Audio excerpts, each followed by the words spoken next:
আজ আমি আবারও চলে এসেছি একটা নিরামিষ রেসিপি নিয়ে। এটা কিসের তরকারি বলো তো? এটা হচ্ছে পাঁপড়ের ডালনা। তো এটা করতে কিন্তু বেশি কিছু লাগে না, লাগে আলু, টমেটো আর একটু আদা। প্রথমে পাঁপড়টাকে খুব ভালো করে ভেজে তুলে নিতে হবে। তারপর ওই তেলের মধ্যেই আগে দিয়ে দিতে হবে জিরে ফোড়ন। জিরেটা যখন খুব ভালো করে ভাজা হয়ে যাবে তার মধ্যে দিয়ে দিতে হবে কেটে রাখা টমেটো। আর এই সময়তে নুনটাও দিয়ে দেবো যাতে টমেটোটা তাড়াতাড়ি গলে যায়।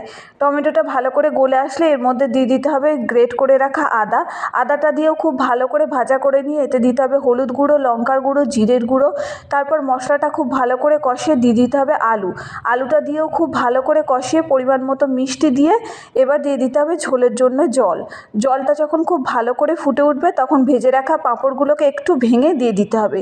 দিয়ে নামিয়ে নেওয়ার সময় একটু গরম মশলা দিয়ে নামিয়ে নিলেই তৈরি হয়ে যাবে পাঁপড়ের ডালনা।